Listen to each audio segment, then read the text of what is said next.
Assalamualaikum warahmatullahi wabarakatuh. Waalaikumsalam warahmatullahi wabarakatuh. Selamat pagi semuanya.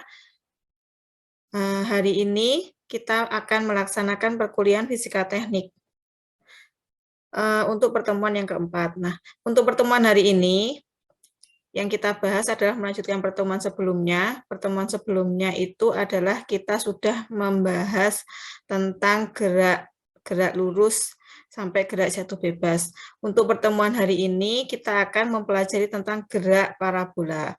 Nah, untuk absennya nanti saya share di link Google Form-nya, silakan kalian isi. Langsung saja saya akan share screen.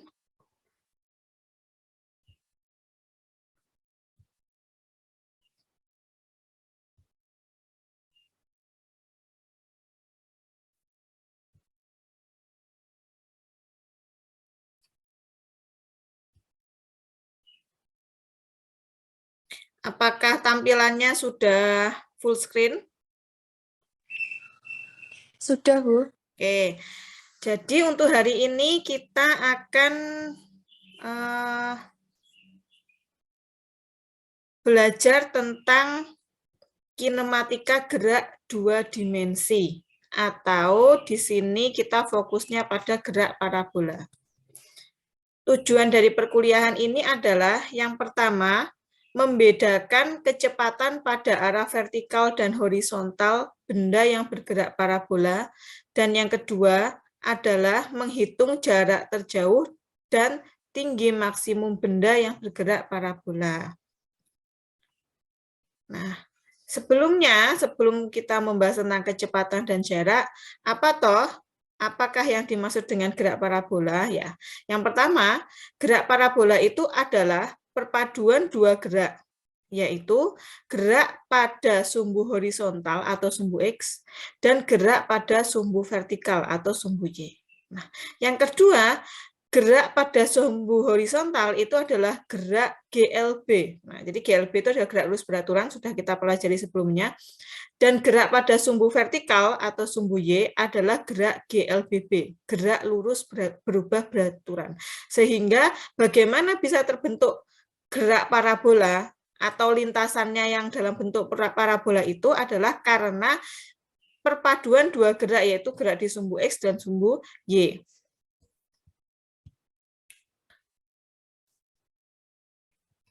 Nah, ini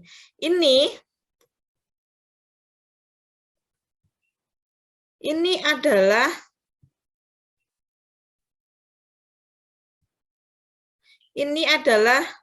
yang dimaksud gerak parabola. Nah, kalian mungkin sering melihatnya ketika pemain sepak bola menendang bolanya. Nah, itu kan lintasannya seperti ini. Kemudian pemain golf, pemain kasti, lintasan bola itu ada kalanya tidak lurus saja, tapi membentuk lintasan seperti ini, setengah lingkaran, tapi dia bukan setengah lingkaran, dia itu adalah lintasan parabola. Nah, di sini terbentuknya lintasan parabola ini adalah karena adanya perpaduan dua gerak di sumbu X mendatar dan gerak di sumbu Y tegak. Kemudian besaran-besaran yang ada pada gerak parabola yang pertama adalah V0. V0 ini berarti kecepatan mula-mula.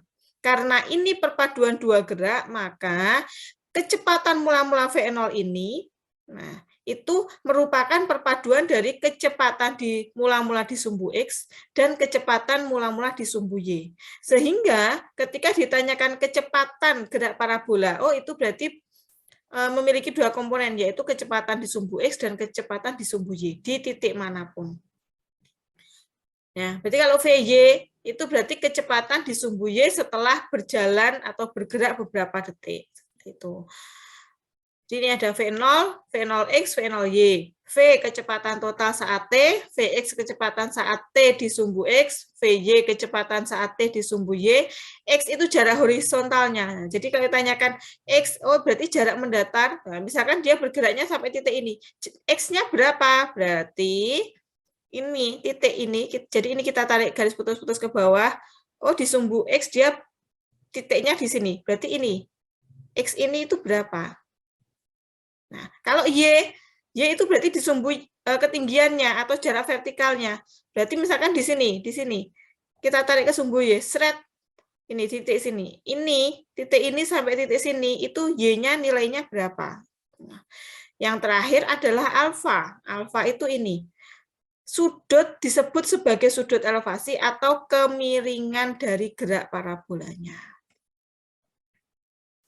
Berarti di sini V0, V0X, V0Y itu nilainya tidak sama. Oke. Kemudian pada gerak parabola, karena merupakan perpaduan dari dua gerak, maka persamaan pada gerak parabola pun juga ada dua. Untuk gerak pada sumbu horizontal atau sumbu X, tadi sudah disampaikan adalah GLB. Nah, berarti persamaan GLB lah yang digunakan. Misalkan di sini mencari jarak mendatar yang telah ditempuh. Nah, berarti V0X kali T atau X sama dengan Vx kali T. Nah, kalau V0X kali T berarti kecepatan mula-mulanya. Kemudian kalau gerak pada sumbu vertikal atau GLBB itu adalah Y, kita pakai persamaan GLBB ada 3. Yang pertama Y itu posisi ya, atau jarak vertikalnya itu adalah V0Y kali T min setengah kali GT kuadrat. Terus kemudian VY sama dengan V0Y min G kali T. VY kuadrat sama dengan V0Y kuadrat min 2G Y. Nah, di sini kalau saya mau bertanya kembali, ya, apa bedanya gerak lurus beraturan dan gerak lurus berubah beraturan?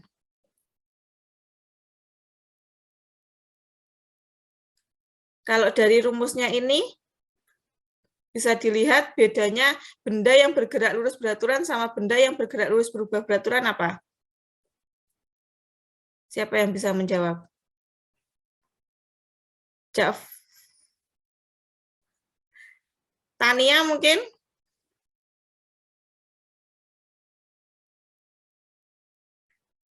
Danang? Apa Mas Danang?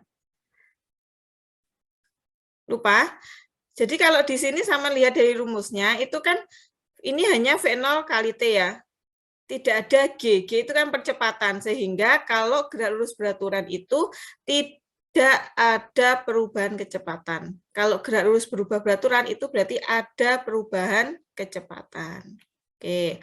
Nah, ini ada V0X, ini ada V0Y. Bagaimana kita mencari V0X sama V0Y dari V0? Nah, itu dari sini. Kecepatan pada sumbu X atau V0X. Karena dia geraknya lurus beraturan, berarti kecepatannya mula-mula sama dengan kecepatannya setelah waktu berapapun. Ya. Di mana nilainya? V0 cos alfa. Kenapa kok cos? Nanti setelah ini. Kemudian kecepatan pada sumbu Y adalah V0Y sama dengan V0 sin alfa. Nah, kalau untuk VY-nya ini V sin alfa, kita memakai lagi ini, VY sama dengan V sin alfa. Nah, berarti ini, kita pakai rumus ini tadi kurang tambahannya. Kemudian, berarti kalau V0X itu V0 cos alfa, V0Y adalah V0 sin alfa, maka kecepatan totalnya berapa? Nah, berarti V0-nya sama dengan V0X kuadrat ditambah V0Y kuadrat diakarkan. Jadi ini masuk ke cara mencari resultan dari vektornya. Ada dua komponen, V0X sama V0Y. Oh, berarti V0-nya adalah akar dari keduanya.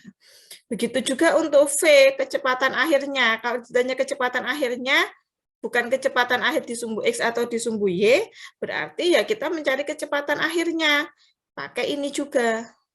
Kita cari dulu Vx-nya dulu berapa, Vy-nya dulu berapa. Nah, ini. Nah, ini loh caranya mencari. Nah, ini perhatikan gambarnya. Ini ada segitiga ya. Inilah cara yang kita gunakan untuk mencari yang tadi, yang sebelumnya tadi. Oh, ketemu V0X adalah V0 sin alfa, V0 cos alfa. Itu dari sini. Ini kan X, ini Y ya. Karena X itu adalah cos theta sama dengan X per Z. Nah, di sini Z-nya itu V0 atau V-nya. Sehingga ini V-nya. Sehingga X atau Vx sama dengan V cos theta. Nanti silahkan dicoba. Ya. Tuh, sampai sini ada yang tanyakan dulu? Belum? Oke, saya lanjutkan dulu. Bagaimana sekarang ini? Bagaimana kecepatan benda ketika mencapai tinggi maksimum? Nah, di mana toh tinggi maksimum itu? Ini. Di titik tertinggi. Ya, jadi ketika bola dilempar itu kan nggak naik terus toh, dia pasti ada di ketinggian tertentu, kemudian dia jatuh kembali ke bawah. Ini yang disebut di titik tertinggi. Nah, bagaimana keadaan benda atau kecepatan benda ketika mencapai tinggi maksimum? Nah, ketika di titik tertinggi itu benda berhenti sesaat. Nah, jadi benda itu sebenarnya berhenti sesaat sebelum benda itu bergerak kembali ke bawah. Sehingga kecepatan pada arah vertikalnya sama dengan 0. Nah, ketika kecepatan pada arah vertikalnya sama dengan 0, yang terjadi apa? Kecepatan pada arah horizontalnya kan tetap ya, Vx sama dengan V0x, sehingga kecepatan totalnya di titik tertinggi itu sama dengan kecepatan di sumbu X. Tuh. Kemudian, ketika benda mencapai titik terjauh, mencapai jarak terjauh. Nah, jarak terjauh itu yang mana? Ini loh. Dia dilempar seret, jatuhnya di titik ini. Ini. Bentar. Nah, ini. Ini itu adalah titik terjauh. Ya, jadi jatuhnya bola ke tanah, kembali ke tanah lagi itu jaraknya jatuhnya bola ke tanah sama jaraknya ketika dia dilemparkan itu adalah titik terjauh. Nah, kalau ini adalah titik tertinggi. Oke.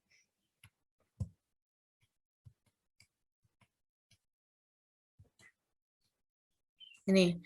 Kecepatan pada area horizontal sama dengan kecepatan mula-mula. Jadi ini tetap ya, ini dimanapun kecepatan arah horizontal Vx itu sama dengan kecepatan V0x-nya. Lamanya benda melayang di udara adalah waktu yang dibutuhkan benda untuk menempuh Xmax. Jadi kalau misalkan ada pertanyaan, lamanya benda melayang di udara, itu berarti untuk mencapai, jadi ketika dilemparkan sampai kembali lagi ke tanah, atau waktu yang dibutuhkan untuk menempuh atau mendapatkan jarak mendatar maksimum, itu disebut lama benda melayang di udara. Nah, lamanya benda melayang di udara itu ternyata sama dengan 2 kali waktu yang dibutuhkan benda untuk menempuh Ymax. Nah, maksudnya bagaimana? Ini loh. Ketika benda ini awal dilempar sampai kembali jatuh ke tanah, waktu yang dibutuhkan itu sama dengan 2 kali. Nah, jadi ini sampai ke titik tertinggi, misalkan T. Berarti ini sampai jatuh ke bawah lagi itu adalah 2 kalinya T. Jadi ini simetris. Kalau gerak parabola itu geraknya adalah simetris. Waktu yang dibutuhkan dari awal dia bergerak sampai tinggi maksimum itu sama dengan waktu yang dibutuhkan dari tinggi maksimum sampai dia jatuh ke bawah.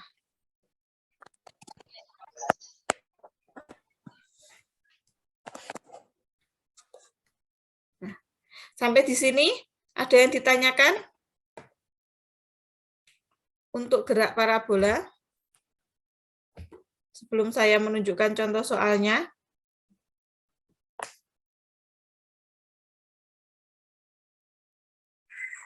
Saya ingin bertanya, Bu. Oke, Mbak Ika ya, Mbak Ika Ayu. Oke.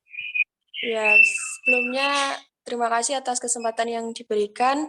Saya ingin menanyakan, apakah mungkin jika kemiringan gerak parabola itu berbeda, bisa mendapatkan jarak mendatar yang sama? Oke, jadi kalau kita kembali ke sini ya. Jadi ini ya maksudnya. Ini. Jika ini nilai alfanya, jadi kemiringan itu tadi, terima kasih atas pertanyaannya Mbak Ayu. Mungkin ada yang bertanya lagi sebelum saya menjawab? Oke, kalau belum ada langsung saya jawab ya. Jadi ini kemiringan yang dimaksud itu ini, alfanya. Ya. Jadi kalau misalkan ini itu berbeda, jadi kemiringannya itu berbeda, bisakah dia mendapatkan jarak terjauh ini yang sama? Seperti itu ya Mbak Ayu ya. Jawabannya adalah bisa. Tetapi syaratnya adalah kecepatan mula-mulanya haruslah sama. Itu yang pertama. Yang kedua, kapan ketika alfanya berbeda mendapatkan jarak terjauh, ya, jarak tempuhnya mendatar itu sama, ketika alfanya itu dijumlahkan 90 derajat. Maksudnya, jika ada bola A ditembakkan dengan alfa 30. Nah, maka bola yang lain akan menempuh jarak terjauh ini sama dengan bola yang ditembakkan dengan sudut 30, itu jika bola A dan bola B sudut elevasinya itu dijumlahkan hasilnya 90 derajat. Sehingga jika bola A itu ditembakkan dengan 30 derajat, maka bola B akan mendapatkan nilai yang sama untuk jarak tempuhnya itu jika ditembakkan dengan sudut elevasi berapa? Ya 90 dikurangi 30, yaitu 60. Seperti itu. Sehingga jika sudut elevasinya adalah sudut elevasi bola A dan bola B dijumlahkan hasilnya 90, maka keduanya akan memiliki jarak tempuh yang sama. Bagaimana Mbak Ayu? Iya Bu, bisa diterima. Oke ya, terima kasih. Jadi seperti itu, nanti silahkan dicoba dengan V yang sama, dengan sudut elevasi yang berbeda, tapi kuncinya adalah elevasinya A dan elevasinya B itu adalah dijumlahkan 90. Maka kalian bisa mendapatkan nilai X ini yang sama. Itu. Oke, sekarang saya masuk ke contoh soalnya. Nih. Sebuah bola ditendang dengan sudut elevasi 37 derajat dengan kecepatan 20 meter per sekon. Tentukan tinggi maksimum yang dicapai oleh bola. Jadi yang pertama kita itu harus menuliskan diketahui, ditanyakannya. Baru kita bisa menjawabnya. Nah, di sini yang ditanyakan adalah ketinggian maksimumnya. Ya, ingat di titik tertinggi itu yang terjadi adalah benda berhenti sesaat. Dia sudah tidak naik lagi, sehingga VY-nya itu adalah 0. V0Y-nya, ini V0Y sama dengan V0 sin alfa. Kemudian diperoleh, setelah dihitung, diperoleh 12, kita mencari waktunya. Berapa waktu yang dibutuhkan untuk mencapai titik tertinggi. Nah, di sini kita pakai persamaan ini, VY sama dengan V0Y min GT, 0 sama dengan ini, akhirnya ketemu T-nya adalah 1,22 skor. Setelah mendapatkan nilai ini, maka kita bisa mencari ketinggian maksimumnya adalah Y0 plus V0Y kali T min setengah GT kuadrat. Akhirnya ketemu ini, 7,35 meter. Nah, ini adalah salah satu caranya. Untuk persamaan gerak lurus gerak parabola di sumbu Y tadi kan ada 3 cara, boleh memakai cara lain, nanti hasilnya akan sama saja. Jadi tidak selalu harus langkahnya seperti ini, tidak. Yang penting memang langkah yang sesuai dengan gerak di sumbu Y, nah itu tetap bisa digunakan. Untuk contoh soal ini ada yang ditanyakan?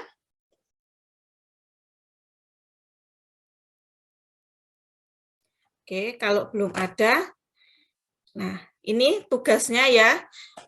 Selain nanti kalian mengisi Google Form untuk absen, nah, ini tugas kalian hari ini adalah ini. Dengan menggunakan persamaan gerak parabola yang sudah dituliskan sebelumnya, buktikan bahwa Y maksimum itu bisa nilainya sama dengan V0 kuadrat sin kuadrat alfa per 2G. Sedangkan untuk X maksimum itu nilainya sama dengan V0 kuadrat sin 2 alfa per G. Persamaan gerak parabola yang mana? Nih. Yang ini ya. Jadi gerak pada sumbu horizontal ini, gerak pada sumbu vertikal ini. Dengan menggabungkan ini, ya, dengan mengganti nilai V0Y, V0Y dan V0X, coba kalian nanti buktikan apakah benar ya untuk mencari Y max itu kita bisa memakai ini V0 kuadrat sin kuadrat alfa per 2G. Kan tadi kita di soal tadi ini, kita menentukan Y max-nya berdasarkan langkah ini ya. Benar atau tidak, Y max itu bisa dicari dengan ini. Dan X max, nah kalau X max kan seharusnya ya kita pakai rumus ini. Tinggal dicari T max-nya berapa. Nah, apakah benar bisa memakai ini? Nah, silakan nanti dicoba, Saya beri waktu sampai sekarang jam 9, saya beri waktu sampai jam 10. Nanti jika sudah selesai hasilnya silakan difoto dan dikirimkan ke Google Form yang sudah saya share. Nanti link Google Form-nya akan saya share di grup WA kita. Sebelum saya akhiri, mungkin ada yang ditanyakan?